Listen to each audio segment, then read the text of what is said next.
예수님은 때를 분별하고 또 시대를 아는 그런 사람이 되라고 말씀하셨어요. 그래서 우리는 지금 어느 때 어떤 시대를 살아가고 있다고 여러분 생각하십니까? 우리는 지금 성령의 시대를 살아가고 있죠. 성령 시대입니다. 태초부터 삼일체 하나님은 함께 일하셨습니다. 인류의 모든 역사는 삼일체 하나님의 역사였죠. 천지 창조로부터 예수님의 죽으심과 부활과 또 오순절 날의 성령의 강림 사건과 교회가 탄생하는 그 모든 과정 속에는 삼일체 하나님께서 일하심으로 되어진 일들입니다. 시대의 구분은 관계적인 부분에서 말하는 것입니다. 구약 시대는 하나님 아버지께서 사람과의 관계를 하셨습니다. 신약 시대는 예수님 친히 이 땅에 오셔서 사람과의 관계를 하셨습니다. 그래서 구약은 하나님, 성부 하나님의 시대, 신약은 성자 예수님의 시대라고 말을 합니다. 그리고 지금은 성령님이 성령 하나님 우리 가운데 오셔서 또 일하고 계시고 있죠. 그래서 관계적인 부분에서 우리는 성자, 성부, 성령 하나님의 시대를 이야기하고 있죠. 예수는 사도행 1장 4절에서 제자들에게 성령을 기다리라 말씀하셨고 또 바울은 고린도전서 10장 1절에서 성령에 대하여 알아야 된다. 알라고 말씀합니다. 갈라디아서 5장 25절에 보게 되면 만일 우리가 성령으로 살면 또한 성령으로 행하라고 말씀합니다. 지금이 정말 성령의 시대라고 하면 당연히 우리는 성령의 삶이 되어야 하고 또 성령으로 충만하여 성령으로 살게 될 줄 믿습니다. 베드로의 설교를 듣던 고넬료 가정에 성령이 내려오셨어요. 성령이 말씀을 듣는 가운데 내려오셔서 그의 가족과 일가 친족 가운데 충만히 부어집니다. 그러니까 어떤 일이 벌어집니까? 고넬료가 구원을 받고 그의 가족이 구원을 받고 또 일가 친족이 다 구원받게 되는 놀라운 역사가 일어나게 됩니다.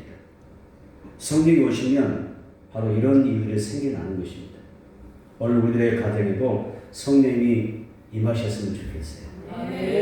또 우리 예배 가운데도 성령이 내려오셔서 우리의 모든 영을 살려주시고 우리 육체를 치료주시고 또 우리 믿지 않는 그 가족들 가운데도 역사하셔서 고넬료 가족처럼 예수 믿고 구원받게 되는 놀라운 일이 생겨나기를 축복합니다. 첫 번째, 성경에는 우리를 향하신 하나님의 그 질문들이 있어요. 사람을 향한 하나님의 질문이 많이 나오는데 여기에서는 세 가지 정도 여러분들에게 나누고 싶습니다. 구약 성경에 보게 되면 하나님이 아담을 찾아오셔서 뭐라고 질문하셨어요? 아담아 내가 어디 있느냐 이렇게 질문하십니다. 아담아 내가 어디 있느냐 이런 질문하십니다. 이 물음은 아담의 현재 삶을 이야기하는 것입니다. 그의 영적 현주소가 어디냐 이걸 묻고 있는 것입니다. 오늘 여러분들이 우리는 어떤 자리에 있을까요? 우리가 생각해 볼 때 지금 아담이 에덴 동산하면서 하나님이 부르심 받을 때에 머물러야 될 곳이 어디라고 생각하십니까? 어딜까요? 우리 가족과 또 우리 이웃을 향한 그들이 머물러야 될 곳은 어딜까요? 여러분 하나님의 보좌 앞입니다. 그리고 하나님을 만나는 그 현장이 되어야 되는 것입니다. 아담은 내가 어디 있냐 물으셨을 때 나는 어디에 있어야 돼요? 하나님의 보좌 앞입니다. 그리고 하나님을 만나는 그 현장 가운데 내가 있어야 우리가 그 질문에 답할 수가 있는 것입니다. 그러나 아담이 죄를 범한 후에 하나님을 뵙기가 너무 두려운 거예요. 그래서 하나님의 낯을 피해서 숨어버렸잖아요. 오늘 우리를 향하신 하나님의 그 질문 앞에서도 내가 어디 있느냐 하고 묻고 계시죠. 그런데 사람은 어떻습니까? 죄인은 거룩하신 하나님의 낯을 피해서 숨을 수밖에 없다는 거예요. 그분의 음성을 들을 수가 없는 것입니다. 아담아 내가 어디 있느냐 너는 어디 있냐라고 물고 계실 때에 우리가 성령님의 그 강권하신 은혜를 힘입어서 그래서 성령의 인도를 받고 하나님의 보좌 앞에 서게 되는 하나님의 그 눈에 발견될 수 있는 그런 신앙생활이 여러분들에게 있게 되기를 축복합니다. 그 다음에 신약 성경에 보면은 예수님께서 제자들에게 던진 질문이 있습니다. 어떤 질문이 있을까요? 사람들이 나를 누구라고 하더냐 이런 질문이었습니다. 사람들이 나를 누구라고 하느냐 이런 질문이었죠. 이 질문을 받고 어떻게 사람들이 예수님에 대하여 고백하느냐, 예수님은 뭐라고 말하느냐에 따라서 그 사람의 운명이 결정되는 거예요. 그 사람의 영혼의 거치가 결정되는 것입니다. 베드로가 고백을 하죠. 저는 그리스도시요 살아계신 하나님의 아들이십니다. 이런 고백을 하게 됩니다. 그래서 이 고백을 통해서 베드로가 영생의 복을 받습니다. 그래서 예수님이 베드로에게 하는 이야기가 무슨 말이냐면 바요나 시몬아 내가 복이 있도다 이것을 알게 하는 하나님이시다.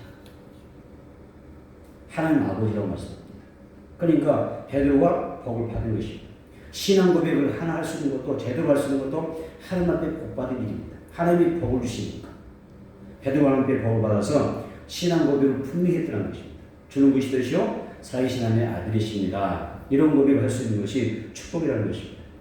여러분들도 이 고백을 할 수 있다면 이 고백이 지금 되어지고 있다고 하면 하나님은 또 복을 받는 줄 믿습니다. 아멘. 여러분도 나를 예수님을 나의 주 나의 하나님으로 고백하며 섬기고 살아갈 때 정말 우리가 하나님 앞에서 크게 복 주실 줄 믿어요. 그래서 우리는 항상 내 모든 삶, 가족을 생각할 때 그분들의 영을 좀 생각했으면 좋겠어요. 영혼을 생각했으면 좋겠습니다. 그래서 그분들도 대상 교회를 핍박하는 사람이 아니고 교회를 욕하는 사람이 아니라 예수가 나의 주 나의 하나님으로 고백을 하면서 영생하게 되는 정말 복 있는 그런 사람들이 되기를 바랍니다. 또 초대교회 역사에 보게 되면 바울도 짐을 던집니다. 오늘 본문의 말씀이죠. 바울이 에베소 교회 제자들에게 뭐라고 짐을 던졌어요? 너희가 예수를 믿을 때 뭘 받았냐고요? 성령을 받았느냐 이런 질문을 했다는 것입니다. 그래서 구약 성경에는 아담아 네가 어디 있느냐 이런 질문이었고 신약 성경에 예수님이 3일 날 뭐라고 하느냐라고 하는 질문이었고 또 교회 역사 가운데 초대교회에서는 바울 사도가 에베소 교회에 향하여 뭐라고? 너희가 믿을 때 성령 받았느냐 이 질문입니다. 우리는 세상을 살면 살수록 이 세상 살이가 절대 쉽지 않다고 하는 것을 깨닫게 됩니다. 또 나이가 들수록 더 깊게 깨닫게 되죠. 느끼게 됩니다. 더구나 그리스도에서 이 세상 한복판에서 내가 믿음을 지키면서 신앙의 본질을 붙잡고 정말 하나님의 뜻대로 살려고 한다고 할 때 그게 그렇게 쉽지 않는 거죠. 어렵습니다. 그래서 우리가 이 어려운 세상, 힘든 세상, 쉽지 않은 신앙생활을 위해서 정말 우리가 도움을 구할 대상이 누구예요? 성령 하나님이라는 것입니다. 왜? 지금은 성령 시대니까. 성령께서 나에게 오셔서 내 안에 내주하시고 나를 강권하셔서 인도에 가실 때에 내가 영적으로 승리할 수 있다는 것입니다. 여러분 그동안 내 생각 또 내 방법대로 살아갔지 않습니까? 그랬더니 어떻든가요? 내 생각의 방법, 내 계획대로 하니까 잘 되었습니까? 물론 잘 될 수가 있겠죠. 그러나 하나님께서 인정하는 잘됨일까요? 또 한편에서 이런 방법을 가지고 살았더니 어느 순간에 보니까 내가 쓴 잔을 마시게 된다는 것이죠. 쓴 잔을 마시면서 그걸 맛보면서 정말 인생의 쓴맛 단맛을 다 경험하게 되는 거예요. 또 육신의 질병으로 삶이 여러 가지 문제로 낙심하며 절망하는 힘든 삶을 살아가는 사람도 많이 있지 않겠습니까? 세간의 사람 일제를 보게 되면 이는 힘으로 되지 아니하며 능력으로 되지 아니하고 오직 나의 영 성령으로 된다라고 말씀하십니다. 다시 해봅시다. 오직 성령으로 된다. 너의 힘으로 능력으로 되는 것이 아니라 뭘로 돼요? 성령으로 된다고 말씀하십니다. 그래서 우리는 성령의 권능 받아야 됩니다. 성령 충만히 받아야 될 줄 믿습니다. 그래야 우리가 성령의 능력으로 예수의 이름으로 세상을 넉넉하게 이겨 사는 거예요. 믿음으로 이겨야 되죠. 말씀으로 순전히 살아야 되는데 이걸 우리가 악한 영들이 우리로 하여금 승리하지 못하도록 만들기 때문에 패배를 유도하고 있기 때문에 우리는 성령의 능력으로 싸워 이겨야 되잖아요. 성령 충만해서 승리하기를 바랍니다. 바울이 에베소 제자들에게 너희가 믿을 때 성령을 받았느냐 이런 질문을 했습니다. 그때 그들이 뭐라고 합니까? 아니다. 성령 받았나? 아니다. 아닙니다. 못 받았습니다. 왜 못 받았냐? 우리는 성령이 계심도 듣지 못했습니다. 어때요? 성령이 계심도 몰랐어요. 그래서 못 받았어요. 누가 성령 받으라고 성령에 대해서 이야기하고 우리에게 증거를 해줘야죠. 아무도 없었던 거예요. 여러분 복 받으시면 믿어요. 아멘. 날마다 성령 받으라고 성령의 기름 받으라고, 성령의 공급 받으라고 한 달서 외쳐주잖아. 그래서 내 영이 깨달아서 알게 되고 하나님의 음성을 듣고 내가 성령 받아야 되겠구나. 성령의 힘을 내가 이 세상을 살아가야 되겠구나. 우리가 항상 도전받고 있잖아. 그런데 에베소 교회는 어때요? 그 훌륭한 사역자를 모셔놓고 목사를 모셔놓고도 말씀을 배우고 제자 훈련 받고 열심히 그들이 성경 배우고 알았는데 성령에서 한 번도 듣지 못해요. 그래서 성령 못 받는 거예요. 여러분, 성령 역사하심을 모른다면 내가 하나님을 알 수가 없어요. 하나님의 뜻을 제대로 알고 순종할 수가 없다는 말이에요. 내가 성령에 붙잡혔을 때 내가 온전히 하나님의 뜻대로 살아갈 수가 있는 것입니다. 고린도전서 2장 10절 보겠습니다. 고린도전서 2장 10절에서 어떻게 이야기하는가 한번 봐보세요.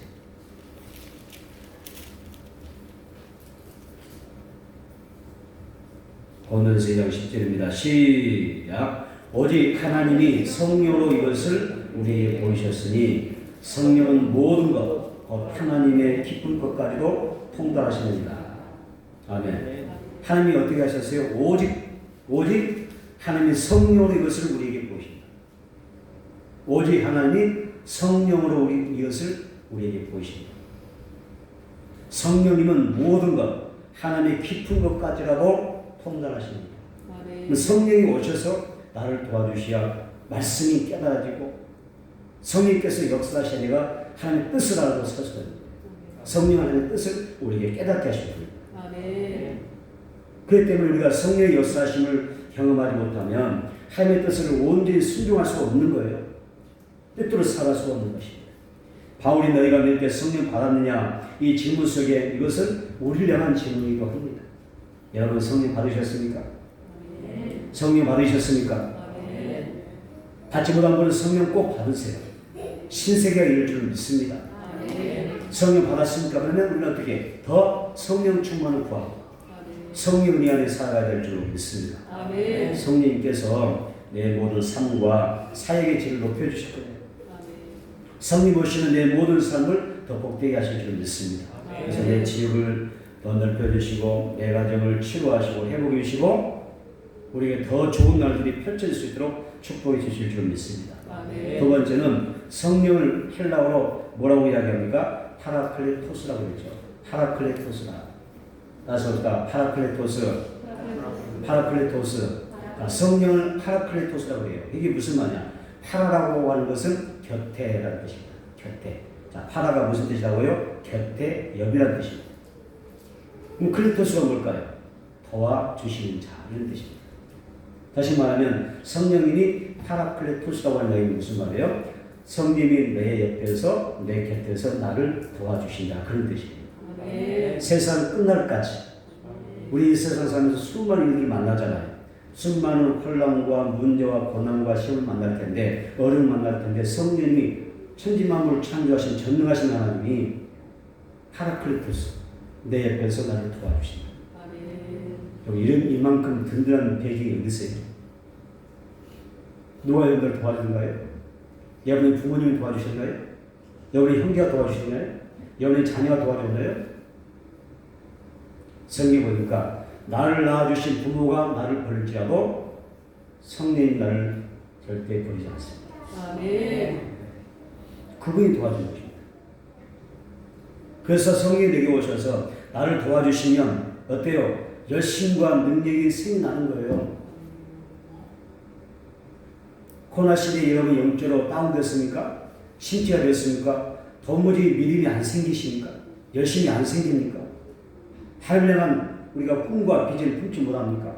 성령 오시면 생겨나는 거예요. 뜨거워지는 거죠. 열정이 생기는 거죠. 그래서 우리가 정말 그 나라를 위해서 헌신할 수가 있는 것입니다.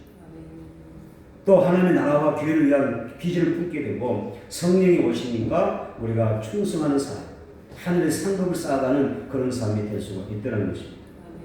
성령이 나를 붙잡으셔야 내 마음을 붙잡으셔야 우리가 살다 또 많은 사람들과의 불화된 모습도 있고 관계가 원만치 못한 경우도 많잖아요. 성령이 오셔야 용서가 돼요. 사랑할 수가 있어요. 아니 나는 예수님의 사랑으로 교회에서 늘 배우는 것 이웃을 사랑하고 뭐 싸우지 말고 그렇게 살라고 하니까 용서하고 좀 화해하고 싶은데 안 돼요. 내가 오늘 이제 마치고 와서 아무개한테 내가 먼저 화해 손을 내밀고 화해 요청해야지 돌아서면 안 돼요. 인간의 노력과 의지는 안 되는 거예요. 성령이 오셔서 정말 내 마음을 붙잡아 주시면 어떤 마음이 돼요? 정말 용서가 돼요. 사랑이 되는 거예요. 그리고 화해가 되고요. 또 피스 메이커가 돼서 서로 화목하면서 살 수 있는 그런 자리에 서게 되는 것입니다. 성령이 오시기 원합니다. 그래서 예수님을 우리가 성령이 오시면 일단 권능 받잖아요. 성령의 능력이 우리 가운데 있으면서 예수님으로 병자도 고칠 수가 있는 거예요. 예수님으로 귀신을 쫓아내기도 하고 예수님을 기도할 때 응답을 받게 됩니다. 성경이 뭐라고 이야기하는 거예요? 기도할 때 그냥 하라고 하지 않죠. 중언부를 하지 말라. 중언 기도하면 안 된다. 정료로 구하면 받지 못한다. 라고 하는 말씀이 있지만 성령으로 기도하라.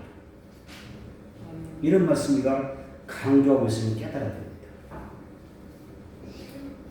모세에게 여호와의 신, 또 성령의 능력이 임하니까 성령이 임하니까 돼요. 그 사람이 어떻게 됩니까? 당시 최고의 강대국 애굽의 바로왕 앞에서 모세는 신과 같은 존재가 됩니다. 우리가 성령이 충만한 사람이 되려면 그 무엇도 그 누구도 절대 부러워할 수가 없어요.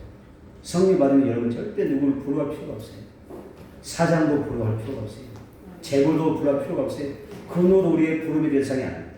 전능하신 하나님 성령을 내가 마음에 모시고 산 사람은 이 땅에서 이미 정죄한 사람이 된 줄로 믿습니다. 아멘. 나를 새롭게 하고 또 새 사람을 만드시는 성령의 임재와 권능이 여러분들에게 임하시도록 성령님을 사모하십시오. 아멘. 사모하시길 바랍니다. 아멘. 성령은 인격의 하나입니다. 성령 인격의 하나님이죠. 그러니까 우리가 성령 인격의 하나님이기 때문에 성령을 사모하면 오시는 거예요. 그리고 성령을 인정하면 오시는 것입니다. 성령 우리가 환영해야 오시는 것입니다. 성령은 인격입니다. 내가 성령을 사모하지도 않고 사랑하지도 않고 인정하지도 않고 환영하지 않는데 왜 내게 오십니까? 그 하나님은 그런 분이 아니에요. 인격의 하나님이라고 해요. 사모한 자에게 성령이 오시는 거예요. 아멘. 예배 가운데 성령을 사모해 보세요. 아멘. 고넬료가 온 가족 모아놓고 사모하면서 말씀드리니까 성령이 말씀대로 임하시잖아요. 여러분 세상을 살아가면서 이 세상에서 가장 정말 위대한 기적이 뭐라고 생각하세요? 기적이 뭘까요? 사람이 변하는 것입니다. 여러분이 변화되는 것이 최고의 기적이잖아요. 맞습니다. 세상에서 가장 위대한 기적은 내가 변화되는 것이다. 예수 안에서 변화되는 거예요. 성령이 오시면 내 인격이 변화되는 거예요. 맞죠? 성령이 오시면 내 삶이 변화되는 것입니다. 성품이 변화되게 되어 있습니다. 이것이 기적입니다. 또 성령이 오시면 죄인이 변하여 의인이 되지 않겠습니까? 자기밖에 모르는 사람이 하나님과 이웃을 사랑하며 사는 삶을 살게 되는 것이 기적이라는 것입니다. 황일성이라는 사람이 있어요. 이 황일성이라는 사람은 소년시절부터 절도, 폭력, 강도, 강간, 수많은 그런 죄를 짓고 사는 사람이에요. 소년시절부터. 그러다가 그 사람이 결국 어디 갈까요? 죄를 짓다 보니까 결국은 깜빵에 가겠죠. 감옥에 들어갔는데 감옥에서 어떤 특별한 크리스찬 하나를 만나게 돼요. 참 희한한 방법이 있지 않겠습니까? 크리스찬이 또 감옥에 갔다니까 뭔 일을 쳤나 이렇게 생각할 수 있겠지만 감옥이라고 하는 게 꼭 죄를 짓고 들어가는 경우는 없어요. 좋은 일하고 옳은 일하고 선한 것을 주장하다가 감옥에 들어가는 사람 많잖아요. 그렇죠? 정치 사고도 많고 그렇잖아요. 감옥은 꼭 죄인만 들어가는 게 아니에요. 그렇죠? 세상을 변화시키고 계몽하고 좋은 것을 주장하다가 참 잡혀 들어간 경우가 많아요. 그래서 거기서 크리스천을 만나게 됩니다. 크리스천을 만나서 그가 여기서 예수님을 전해 듣고 전도로 믿게 됩니다. 그리고 성경이 읽기 시작하죠. 감옥 안에서. 성경인데 성경에다가 뜨거운 불의 챔을 받게 됩니다. 성령을 받게 됩니다. 그래서 여기서 그가 성령 충만한 가운데 여기 변화되고 회개하고 세상이 되는 거죠. 이게 기적이지 않겠습니까? 그래서 자신의 변화를 담은 책을 출판하게 됐는데 성령이 계시네 할렐루야 내게 계시네 이런 책을 출판하게 됐어요. 책 제목이 딱 해볼까요? 성령이 계시네 할렐루야 내게 계시네 이런 책을 출판하게 돼요. 감옥 안에서. 이 책의 제목이 어떻게 나오느냐 자신이 그 앞에 하면서 감옥에서 늘 불렀던 것 그래서 매일 즐겁게 부르던 찬송가 191장의 후렴을 따는 것입니다. 그래서 이 책을 통해서 성령이 계시네 할렐루야 내게 계시네 이 찬양을 부르는 그 고백대로 그가 책을 출판하게 되죠. 2001년 이화문으로 세상을 떠났는데 이 찬송하루에 3번에서 5번씩 이렇게 날마다 불렀대요. 그만큼 그 노래가 그 마음에 와닿았던 거죠. 여러분 변화는 기적이죠. 우리에게 많은 변화가 있기 원합니다. 여러분께 좀 많이 빌었으면 좋겠어요. 여러분의 믿음도 더 좋은 모습으로 많이 성장해지고 성숙해져서 변화되길 원합니다. 그것이 성령 받고 나타나는 기적입니다. 성령 하시면 어떤 힘든 상황에서 우리는 근심의 옷을 벗어던지고 찬송의 옷을 입게 되는 것입니다. 아멘. 그 사람 앞에 찬송하고 우리가 힘있게 기뻐하며 살아갈 수가 있어요. 시편 16편 21절에 보면 주께서 생명길을 내게 보시리니 주의 앞에는 충만한 기쁨이 있고 주의 오른쪽에는 영원한 즐거움이 있나이다. 아멘. 다시 한번 주님 앞에는 충만한 기쁨이 있고 영원한 즐거움이 있다. 그 기쁨, 그 즐거움이 여러분들에게 있기를 축복합니다. 또한 요한복음 7장 37절 38절 보니까 누구든지 목마르거든 내게 와서 마시라. 나는 믿는 자는 성경 이름과 같이 그 배에서 생수의 강이 흘러 나오리라 말씀하셨어요. 샘솟는 기쁨. 성령 받으면 내 안에서부터 뭐가 나온다고요? 기쁨이 올라옵니다. 어때요? 우울하십니까? 코로나가 힘들어서 건강이 예측을 해서 물질 어려워서 우울하세요? 잘 안 풀리세요? 성령 받으면 내 안에서도 기쁨이 충만하게 될 것이고 그 기쁨의 힘이 넉넉하게 세상을 살아이겨낼 수 있는 헤쳐나갈 수 있는 용기를 주실 줄 믿습니다. 성령 하시면 말과 생각도 달라지고 그 마음이 아주 넓어지게 됩니다. 마음을 넓게 쓸 줄 알아요. 다섯 번 마음을 넓게 쓰자. 마음을 크게 쓰자. 성경에 그 이야기 나오죠. 너의 마음을 넓게 쓰라. 너희의 마음을 넓게 사용하는 거예요. 하나님 말씀을 들을 때도 마음을 좁혀대지 말고 마음을 넓게 열고 하나님 말씀을 받아들이라. 이런 말씀입니다. 성령이 마시니까 세상을 바라보는 시대를 바라보는 시야가 넓어지는 거예요. 분별력이 생기는 것입니다. 성령을 받으니까 모든 것을 우리가 믿음의 눈으로 바라보면서 그것을 하나님의 인도를 확신할 수 있는 것입니다. 성령 충만함으로 여러분의 인격과 삶이 많은 변화가 나타나기를 축복합니다. 파라클레토스 성령 여러분의 곁에 계십니다. 도와주시고 여러분의 삶도 복된 길로 인도하실 줄 믿습니다. 세 번째는 예수님은 성령의 공로를 받고 내 증인이 되라고 말씀하셨어요. 많은 사람이 자신의 지식과 또 이론과 경험으로 신앙생활하려고 합니다. 여러분 어떠세요? 내가 열심히 신앙생활 한번 해보기를 도와줄 텐데 내 지식과 내 이론과 경험을 앞세우면서 하려고 하지 않습니까? 신앙은 지식이 아닙니다. 신앙은 단순히 이론이나 경험을 하는 것이 아니라는 얘기입니다. 성경 말하죠. 성경은 뭐라고 이야기할까요? 신앙은 성령으로 하는 것이다. 물론 믿음으로 하고 말씀에 순종함을 한다는 이야기도 있지만 믿음과 말씀의 순종도 성령 안에서 행해지는 일들이라는 이야기입니다. 아우구스티누스가 말합니다. 성령이 없으면 우리는 하나님을 사랑할 수도 없거니와 그의 계명을 지킬 수 없다라고 이야기합니다. 다시 볼까? 성령이 없으면 우리는 하나님을 사랑할 수도 없고 하나님의 계명을 지킬 수도 없다. 여러분이 아우구스티누스가 그렇게 말했어요. 성령이 안 도와주면 나와 함께 하는 내가 어떻게 하면 사랑할 수 있겠는가? 어떻게 하면 말씀을 순종할 수 있겠는가? 이것은 지킬 수 없다. 할 수 없는 것이다. 성령이 굉장히 중요한 것이죠. 여러분도 한 사람 한 사람이 성령의 삶이 됐으면 좋겠어요. 또 성령으로 행하는 그런 사람이 되어지기를 축복합니다.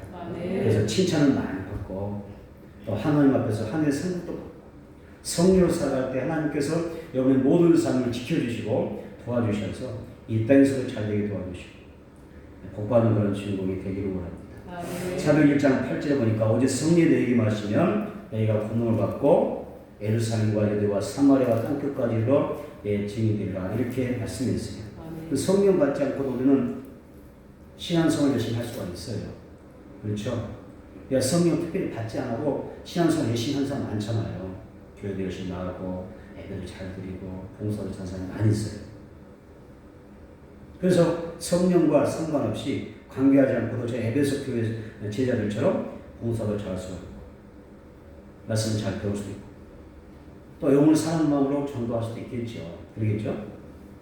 그런데 성경의 원리대로 말한다면 성령의 권능을 받으면 전도가 없이 소홀하고 또 신앙생활을 그렇게 쉽게 잘해낼 수가 있는 것입니다.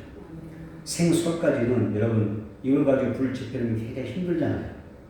연기도 많이 나고요. 눈도 막 시렵고요. 눈물도 흘리고 생설까지 때려요. 근데 마른 장갑 나무 때문에 어때요? 불이 금방 확 타오르기 때문에 여러분 불을 지피기가 쉽지 않겠습니까? 신앙생활이 그렇다는 것입니다. 성령 아니고도 할 수가 있지만 그러나 성령으로 사는 사람은 더 모든 것이 수월하게 쉽더라는 겁니다. 그래서 여러분 선택하셔야 됩니다. 생수까지 지피는 일을 할 것인가? 내가 성령 받고 마른 나무 장작 불 때우듯이 내 삶이 활발 타오를 수 있는 정말 복 있는 그런 삶으로 살아갈 것인가? 선택해야 됩니다. 예수는 성령의 권능을 받고 내 증인이라고 말씀하셨습니다. 1907년 평양 대북운동은 성령의 역사로 인한 사건이죠. 또한 요한네스는 성령을 받고 성령이 말하게 하심을 따라서 복음을 선포하고 영국을 복음화했습니다. 허드슨 테일의 선교사는 성령을 받고 모든 것을 내놓고 중국으로 건너와서 중국에 복음을 전하는 사람이 됩니다. 여러분 성령의 권능 받으면 예수 증인이 되는 것이 순서입니다. 다시 한번 성령 받는 사람은 제일 먼저 하는 것이 전도하는 것이다. 이것입니다. 바울이 에베소에서 가장 먼저 한 일이 뭐였어요? 성령을 모르는 사람들에게 다가가서 성령을 받아야 할 것입니다. 예수를 전하고 요한의 세를 주고 물세를 주고 성령 세를 받게 하는 것입니다. 사도행전 19장 6절 가볼까요? 사도행전 19장 6절입니다. 사도행전 19장 6절 시작. 바울이 그들에게 안수하매 성령이 그들에게 임하심으로 방언도 하고 예언도 하니. 아멘. 자, 좋습니다. 안수하매 바울이 안수하죠. 자, 안수하니까 무슨 일이 벌어집니까? 성령이 임하죠. 또 뭐가 있는 성령이 임하심으로 그 나타나는 표정이 뭐였어요? 표정이 방언과 예언도 하게 됩니다. 에베소 제자들이 성령 받았을 때 얼마나 기쁘고 행복했을까요? 얼마나 감사했을까요? 저는 성령 받고 얼마나 좋았는지 한밤중에 성령 받고 그 다음날 새벽까지 기도했어요. 너무 좋았어요. 그리고 성령 받는데 얼마나 기쁜지 어디서 기쁘더라고요. 집안에서든지 화장실이든지 어느 곳이든지 세상이 너무 새로운 세상, 딴 세상에 그냥 내가 있는 것처럼 너무너무 좋았어요. 행복했어요. 전능하신 하나님을 만나는데 그걸 내가 알게 되는데 행복하지 않겠습니까? 성령 받아본 사람만이 경험하는 이야기겠죠. 여러분 성령 받으면 말로 다 할 수 없는 그런 실학의 영이 임하지 않겠습니까? 그러니까 하지만 너무도 많은 그리스도인들이 성령의 귀신도 알지 못한다. 에베소의 제자들의 이야기만 아니라 지금도 성령을 몰라요. 지금도 성령 받으러 가면 요즘 같은 시대에 무슨 성령을 받아야 돼? 성령에 대해서 이상하게 생각하는 사람도 있습니다. 여러분 요즘 시대라고 해서 성령 안 받아야 되나요? 요즘 같은 시대에 성령 안 받아야 돼요? 성경도 성령의 감동을 기록했어요. 성령이 안 도와주면 여러분 성경은 할 수가 없는 거예요. 성령 받아야 될 줄 믿습니다. 바울이 그 다음에 한 일이 뭡니까? 성령의 능력으로 질병을 치료하고 왔기를 쫓아야 됩니다. 사도행전 9장 11절 12절입니다. 보겠습니다. 사도행전 9장 11절 12절.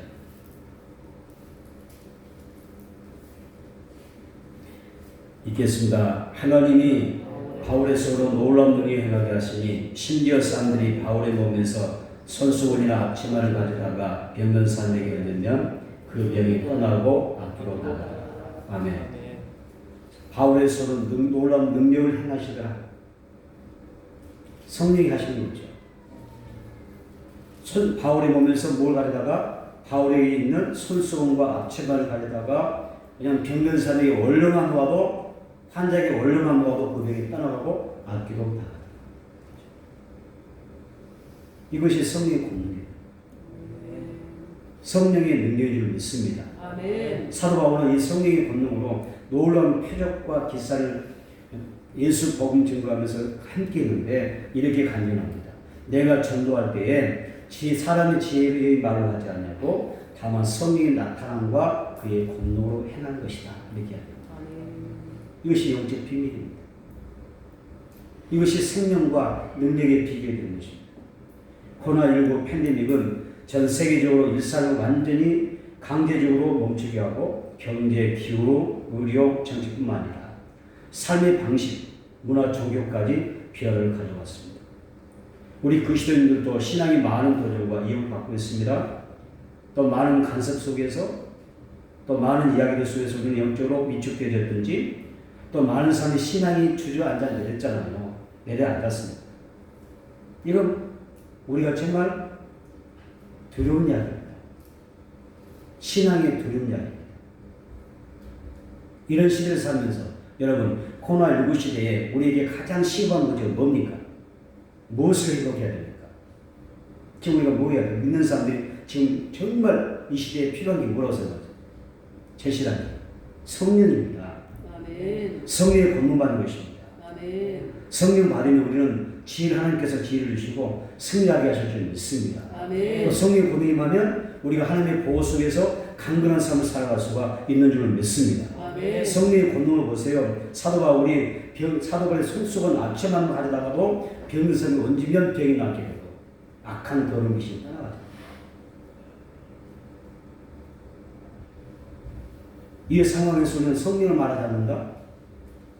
교회가 성령 이야기하지 않는다? 안 됩니다. 여러분 교회도 마찬가지죠. 이 때에 정말 성령밖에 없습니다. 이 파라클리토스라고 하시는 성령이 오셔서 우리 곁에서 도와주신 방법밖에 없는 것입니다. 여러분 성령의 권능으로 육체의 질병을 치료하고 영혼의 질병을 치료하고 사회적인 질병을 치료하기 원합니다. 지금 육체의 질병이 고통받는 사람이 있어요. 영적인 질병 가운데 세상에서 교회 밖에서 방황하는 사람들이 많잖아요. 고침 받아야 돼. 그것도 병입니다. 영적인 병입니다.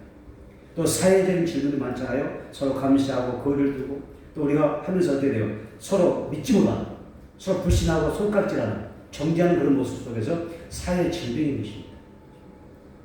성령 오셔서 어떻게 하셔야 돼요? 치료해 주셔야 됩니다. 아멘.